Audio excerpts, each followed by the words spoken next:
Hello everyone, myself Prabhat Singh, Assistant Professor from ABS Engineering College, Ghaziabad. Today I will discuss the topic context-free grammar as well as some of the examples of CFG, that how we write a context-free grammar from a given language, right. So, starting from the basic, what exactly is a context-free grammar?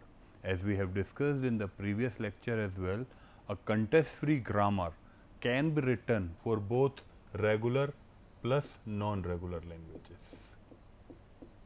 We all are aware of the fact that we can only design finite automata for the regular languages, but for the non-regular languages we will not be able to design the finite automation, right.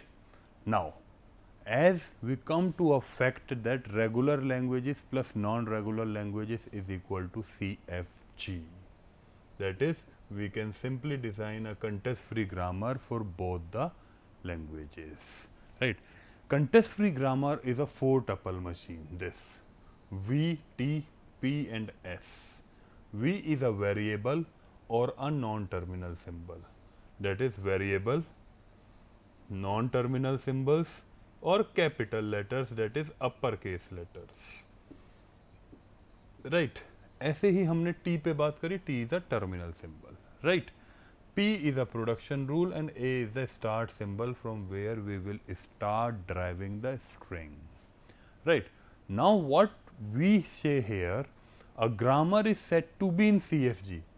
हम सीधी सी बात कर रहे हैं, एक grammar को हम CFG कहेंगे तब जब अल्फा ड्राइविंग बीटा होगा, this, and alpha belongs to a variable and beta belongs to a variable using terminal symbol closer. Agreed? So, what we are saying is, yeah, grammar हम regular और non-regular languages दोनों के लिए लिख सकते हैं. Grammar एक 4-tuple मशीन है, V, T, P and S. एक ग्रामर को हम कंटेक्स्ट फ्री ग्रामर तब कहेंगे जब अल्फा ड्राइविंग बीटा है, अल्फा में एक वेरिएबल है, मतलब लेफ्ट हैंड साइड पे एक वेरिएबल है, और बीटा में वेरिएबल और टर्मिनल सिंबल का क्लोजर है, मतलब वेरिएबल और टर्मिनल सिंबल का कोई भी कॉम्बिनेशन हो सकता है राइट हैंड साइड पे, right. Now we will see how to write a context free grammar for the given languages. Now in this lecture we will discuss about some of the examples. अब सबसे पहला example अगर हम देखें तो हमें बोला गया एक CFG ड्रॉ करनी है, किसके लिए, W belongs to A, B का closure, right. A, B closure का मतलब ये है कि हमारे पास W में any combination of A's and B's हैं और W is a palindrome of odd length. अब सीधी सी बात अगर यहाँ पे हम ध्यान दें, W एक पैलिंड्रोम है ऑड लेंथ का. पैलिंड्रोम आप जानते हैं कि जैसे आपको आगे से स्ट्रिंग दिखेगी वैसे ही पीछे से दिखे, मतलब सिंपल यहाँ पे ये है कि अगर मैं W पैलिंड्रोम समझूं, मान लो एक WCWR है जो कि आप यहाँ सेकंड एग्जाम्पल में देख रहे होंगे, और एक हमारे पास भाई ऑड पैलिंड्रोम क्या हो सकता है, जो W से पढ़ा उसका जस्ट अपोजिट WR में था, बीच में C है, या फिर जो मेरा फर्स्ट क्वेश्चन है WAWR या WBWR. अल्टीमेटली ये A और B क्या हैं भाई, हमें W क्या बताया गया, या तो A होगा या B होगा. तो हम ये कह रहे हैं जब क्वेश्चन ये है कि W is a palindrome of odd length, तो सेंटर सिंबल क्या होगा, या तो A होगा या B होगा, या फिर इसको ऐसे कहें सबसे छोटा क्या होगा. भाई सबसे छोटी चीज मेरे पास क्या पॉसिबल है, A और B, अगर मैं स्ट्रिंग की टर्म्स में लिखूं. इसके बाद नेक्स्ट स्ट्रिंग की लेंथ क्या पॉसिबल है, ट्रिपल A, ट्रिपल B, या A या ABA, BAB. एग्रीड. तो ये मैंने कुछ कॉम्बिनेशन लिखे सिंपल. इसमें मैंने क्या नोटिस करा यहाँ पे कि हमारे पास हमने क्या लिखा था, AA BAB, तो A के लेफ्ट में भी A, इधर B, इधर B. सेम चीज मैंने B पे करी, BBB, और यहाँ पे लिखा BA. तो मैंने दोनों पॉसिबिलिटीज को यहाँ पे राइट अप किया. ऐसे ही मेरे डबल ए दोनों तरफ होंगे, ए बी बी ए होंगे, बी ए बी होंगे, बी बी होंगे, तो सारी पॉसिबिलिटी मेरी तब भी निकल के आ रही होंगी लेंथ 5 की स्ट्रिंग पे। सो यहाँ से मुझे ये अंडरस्टैंडिंग बनी कि भाई सबसे छोटी स्ट्रिंग मेरे पास क्या है, ए और बी। अगर मैं ऑड पैलिंड्रोम की बात कर रहा हूं तो मैं कहीं ना कहीं बात कर रहा हूं इसी की, डब्ल्यू ए डब्ल्यू आर या डब्ल्यू बी डब्ल्यू आर। अब सिंपल मैंने लिख दिया एस ड्राइविंग ए बी। अब बात आती है कि भाई इसके अलावा क्या स्ट्रिंग्स, इसके अलावा हम ये जानते हैं ट्रिपल ए भी हो सकता है, ट्रिपल बी भी हो सकता है, ए बी हो सकता है, B A B, B A B भी हो सकता है, राइट। तो हमने क्या कहा, ए एस ए लिखा। इस रिकर्सिवनेस को क्यों बनाया, ए एस ए है, एस की जगह ए वहां पे पहुंचा तो that is double A, S की जगह बी वहां पे पहुंचा तो ये वाली स्ट्रिंग एक्सेप्ट, फिर बी एस बी है तो ये पहुंचा बी तो ये, ए पहुंचा तो ये। अब ये चारों स्ट्रिंग मेरी एक्सेप्ट हो गई जब ये ए और बी मैंने दोनों में पुट करे। बट लेंथ 5 की स्ट्रिंग्स कितनी होंगी, 8 पॉसिबिलिटी हो रही होंगी। एग्रीड। अब वो 8 पॉसिबिलिटी आप समझ पा रहे हैं कैसे होंगी, double A double A B A B A B B A B. ये तो तब हुआ जब सेंटर सिंबल ए है, सेम पैटर्न पे सेंटर सिंबल बी पे भी हो रहा होगा। लेकिन ये कैसे अचीव हो रहा होगा भाई, इसी के अंदर ये पुट करके, इसी के अंदर ये पुट करके फिर इसको पुट कर देना इज दिस, इसी के अंदर यही पुट करके फिर इसको पुट कर देना इज व्हाट भाई, double A B double A. तो अभी बी सेंटर सिंबल पे तो बात ही नहीं हो रही, तो अब इसी के अंदर ये पुट करना फिर ये पुट कर देना, निकल गया। अब इस वाले पे बात करूं, इसी के अंदर ये पुट करना और फिर ए पुट कर देना इज व्हाट दिस, फिर ये वाली चीज इसमें पुट करना और फिर ए पुट कर देना इज व्हाट दिस, इसमें ये वाली चीज पुट कर देना is this. So basically this is the solution of this expression, right. अब इसी में मैंने चेंज क्या करा कि भैया जब मुझे कुछ डब्ल्यू सी डब्ल्यू आर दे दिया तो सेंटर सिंबल सी डिफाइन कर दिया, तो भाई सबसे छोटी स्ट्रिंग भी सी डिफाइन कर दी।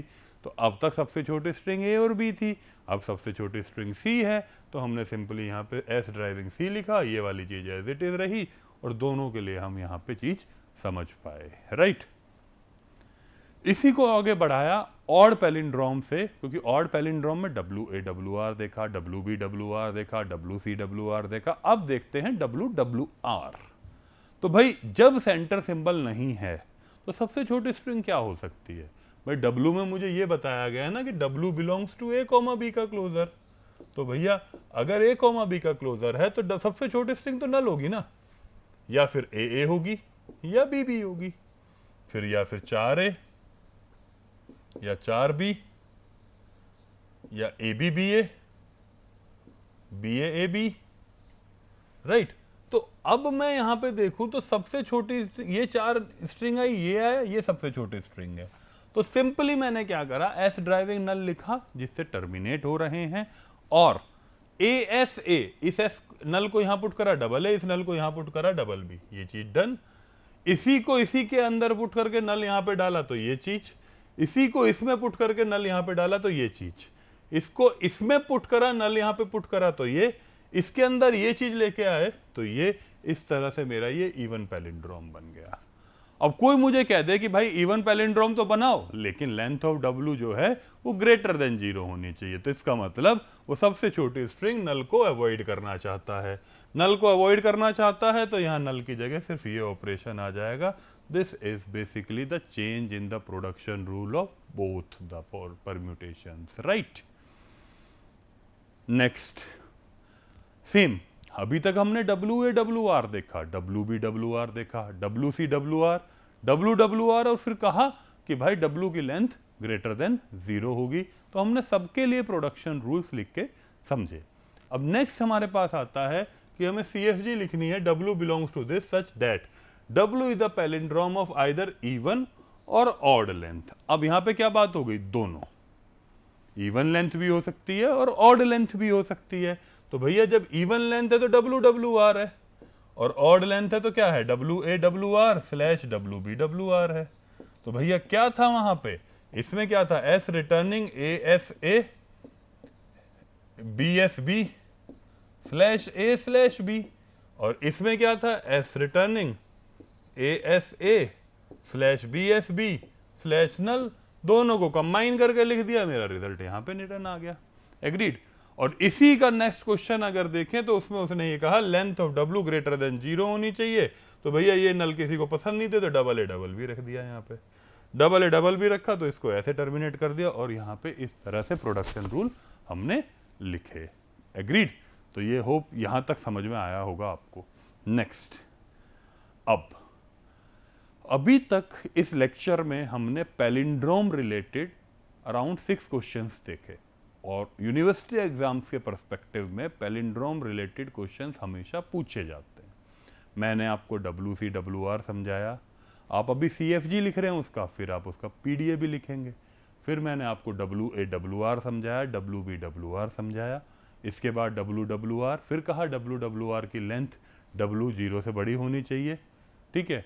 फिर मैंने आइदर ऑड और इवन लेंथ पे बात करी, और इसके बाद मैंने आइदर ऑड और इवन लेंथ में कंडीशन पे बात करी। अब एक हमारे पास एक रेगुलर एक्सप्रेशन गिवन है, उस रेगुलर एक्सप्रेशन, क्योंकि अल्टीमेटली क्या है, आप लैंग्वेज के लिए CFG लिख रहे हो, आप रेगुलर एक्सप्रेशन के लिए CFG लिख रहे हो, आप किसी FA के लिए CFG लिख रहे हो, भाई एक लैंग्वेज से तो FA बना होगा, एक लैंग्वेज से रेगुलर एक्सप्रेशन बना होगा, तभी तो उसके लिए CFG लिखा जा रहा है। तो अब मेरे पास एक क्वेश्चन ये है कि एक रेगुलर एक्सप्रेशन मुझे गिवन है, और उसके लिए मैं CFG लिखने के बारे में बात कर रहा हूं।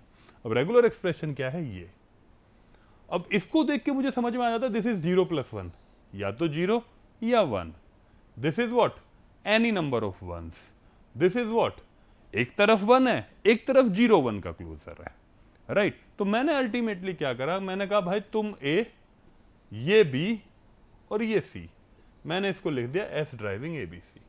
एग्रीड। और A में कह दिया या तो 0 या 1, जो मुझे समझ में भी आ रहा है, A इज अल्टीमेटली व्हाट, 0 + 1, तो मैंने इसको कहा 0 या 1।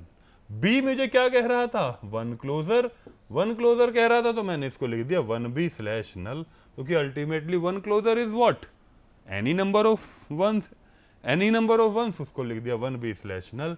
अब जो C वाला पार्ट आया, ये था 1 + 0 1 का क्लोजर, तो मैंने इसको क्या कहा, मैंने कहा 1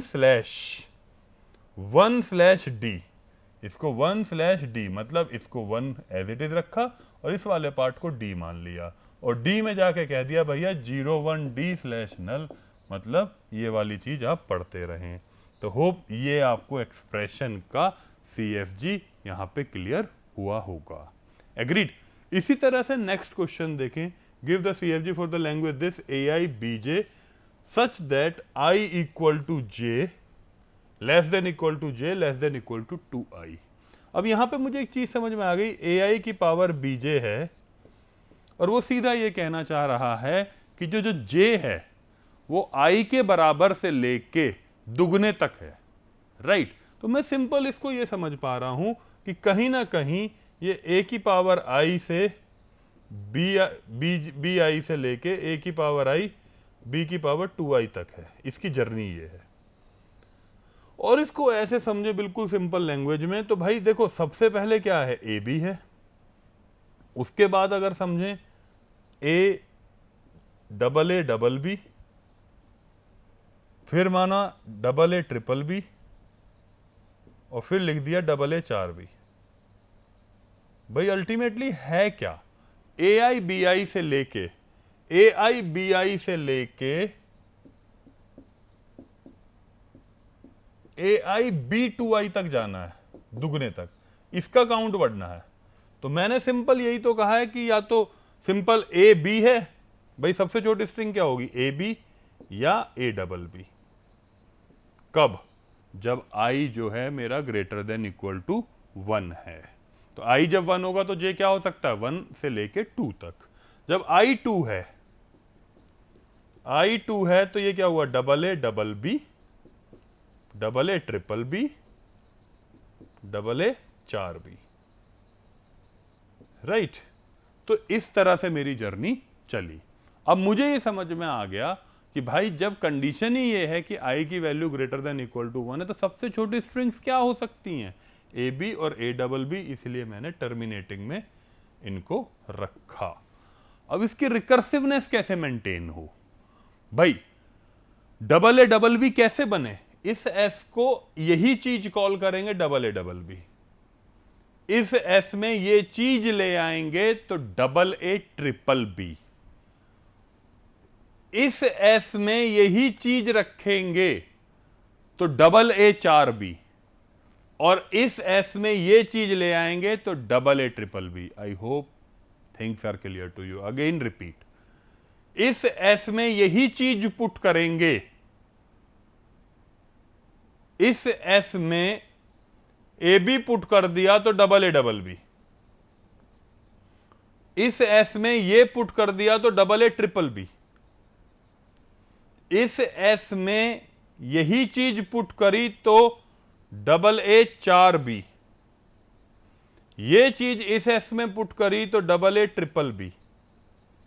तो यहां तक आपको समझ में आएगा। अब रिकर्सिवनेस देखें आगे, लेंथ 6 पे क्या चल रही होगी भाई, अल्टीमेटली क्या होगा, ट्रिपल ए ट्रिपल बी में फिर 4 बी होंगे, फिर 5 बी होंगे, फिर 6 बी होंगे, यहां तक चलेगा ये, राइट। तो फिर से ये चीज बार बार पुट हो रही होगी और उसके रिकर्सिवनेस से ये चीज मेंटेन हो रही होगी। Agreed.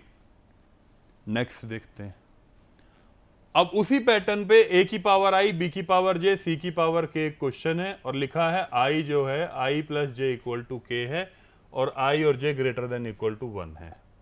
I plus J is equal to K, right. तो अब सिंपल यहां पे क्या हो जाता है, मैंने इसको लिखा ए की पावर आई, बी की पावर जे, सी की पावर के।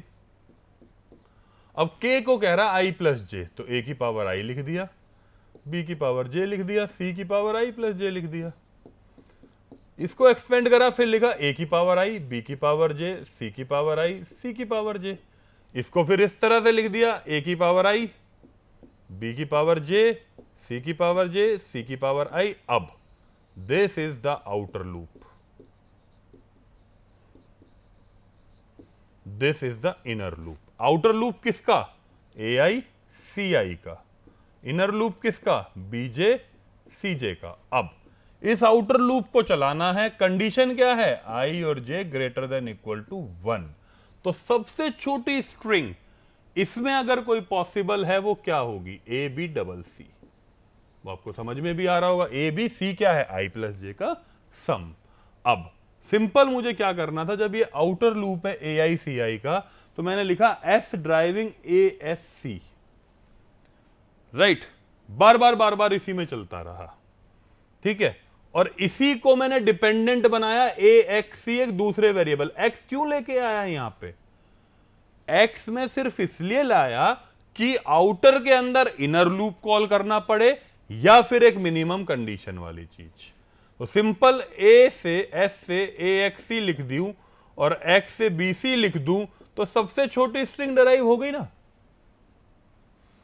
एग्रीड। और यही वो कंडीशन है जिसमें आई और J greater than equal to 1 है, राइट। तो यहां पे क्या हुआ, मैंने लिखा ए एस सी, भाई ये तो आगे की स्ट्रिंग के लिए, double A S double C, इस तरह की कुछ स्ट्रिंग्स जो आगे जनरेट हो रही होंगी। क्योंकि आप ये भी समझे ना, आउटर लूप क्या हो सकता है, डबल ए डबल बी 4 सी। तो भैया होगा क्या, ये 2 ए इज रिलेटेड टू दिस 2 सी ना। तो अल्टीमेटली शुरू में क्या हुआ होगा, एस से तो पहले ए एस सी ही कॉल होगा ना, फिर इस एस की जगह क्या आएगा, ए एक्स सी, ए एक्स सी सी, और फिर इस एक्स की जगह क्या आएगा, भैया मुझे क्या चाहिए, बी, तो यहां पे आया A B x C C सी, फिर इस एक्स की जगह आएंगे बी सी साहब, तो ये आ गया double A double B C C C and C. Agreed. So इस तरह से ही तो ग्रो कर रहा होगा। तो यहां पे हमने इस चीज को ए एस सी लिखा। इस एस की डिपेंडेंसी जब मुझे भाई अल्टीमेटली इस एस को एक्स पे डिपेंड किस लिए बनाया, जब एक्स वाले भैया को या तो मैं टर्मिनेट करूंगा या एक इनर लूप उसके अंदर लाऊंगा। तो ये मैंने ए एक्स सी लिखा, फिर एक्स में मैंने इनर लूप बी एक्स सी और बी सी पढ़ा। यही चीज अगर ग्रेटर देन इक्वल टू 0 होती तो सिंपल क्या चेंज होता, ए एस सी के ये वाला पार्ट की जगह और इस वाले पार्ट में सिर्फ चेंज आता, इसकी जगह हमारा x आ जाता, क्योंकि सबसे छोटी स्ट्रिंग क्या हो जाती, नल।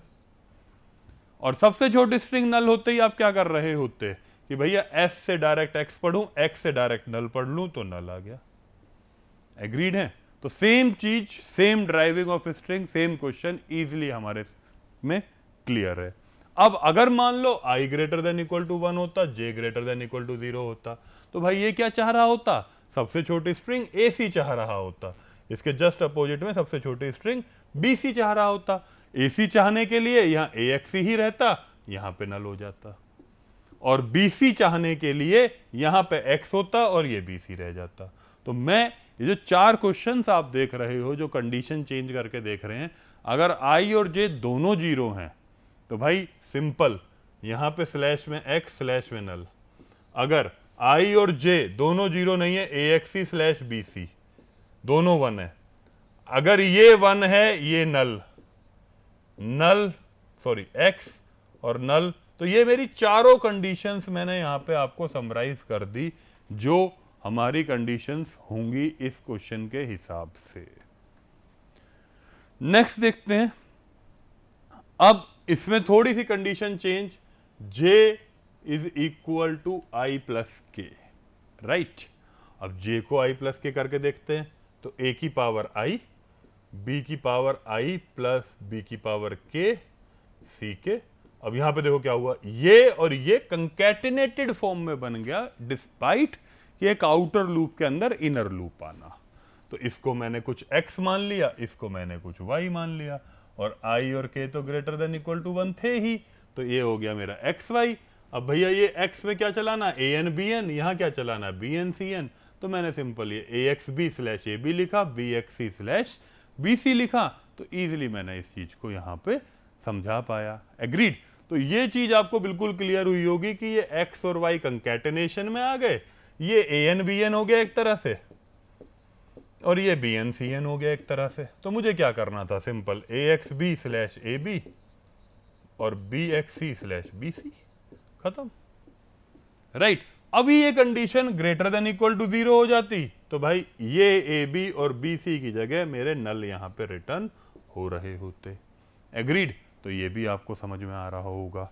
अगर यहीं पे और कंडीशंस चेंज हो जाएं, अगर i greater than equal to 1 हो जाए, k ग्रेटर देन 0 हो जाए, तो यहाँ पे आपको AB दिखेगा, यहाँ पे आपको नल दिखेगा, और अगर ये वाली कंडीशन हो जाए तो आपको यहाँ पे नल दिखेगा और यहाँ पे BC दिखेगा। तो ये मेरे कुछ एग्जाम्पल्स थे यहाँ तक, right.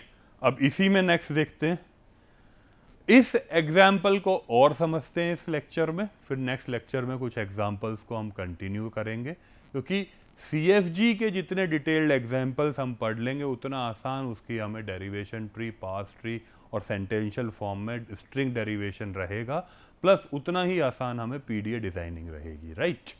So next question is वही चीज है, और यहां पे लिख दिया I और J दोनों बराबर हैं और J और K दोनों बराबर हैं, राइट। और कंडीशन है I J K तीनों ग्रेटर देन इक्वल टू 1। भाई दोनों बराबर होने का क्या मतलब है, यहां पे I और J का बराबर होना और J और K का बराबर होना, राइट। तो सिंपल यहां पे इसने एक चीज इसमें करी है कि S driving AI BI CK या फिर AI BK CK। अब ये क्या हुआ, this is A, this is B, तो हमने सिंपल लिख दिया S ड्राइविंग AB। अब ये तो AN BN है, ये भी हमने सिंपल लिख लिया, इसमें भी कोई दिक्कत नहीं है, condition greater than equal to 1 है। और C वाले भैया में सिंपल C हमने पढ़ लिए, राइट। अब इसी का जो दूसरा पार्ट है, अब इसी का जो दूसरा पार्ट हो रहा होगा वो तुम्हें बता रहा होगा S ड्राइविंग CD। भाई अल्टीमेटली यहां AB स्लैश CD होना है। CD किसके लिए, इस वाले पार्ट के लिए। तो यहां पे AB स्लैश CD होगा, तो यहां पे C में ये पढ़ रहे होंगे एज, हमने एज पढ़े, और D में हम पढ़ रहे होंगे BN CN, जो कि हमने यहां पे सिंपली रीड करा। तो हम सिंपल इसे कह रहे होंगे S deriving AB slash CD। A B मतलब A N B N, B मतलब सी पढ़ना, सी मतलब ए पढ़ना और डी मतलब बी एन सी एन पढ़ना। एग्रीड। इसी चीज को मैं यहां पे भी अपडेट कर देता हूं, S driving A B slash C D होगा। चेंजेस क्या आ रहे होंगे, सिर्फ और सिर्फ चेंजेस आ रहे होंगे, आपकी नल कंडीशन हर जगह रिपोर्ट कर रही होगी डिस्पाइट ऑफ द, क्योंकि लॉन्गेस्ट वहां सबसे स्मॉलेस्ट स्ट्रिंग नल हो जाएगी, वहां सबसे स्मॉलेस्ट स्ट्रिंग हमारी ए बी सी ए या बी सी हुआ करती थी, क्योंकि यहां पे condition greater than equal to 0 हो गई, right. So these are the questions, these are the references which I have taken from, and thank you. Hope you all have understand the examples discussed in the CFG lecture part number 1. I will discuss some more examples in part number 2. Thank you.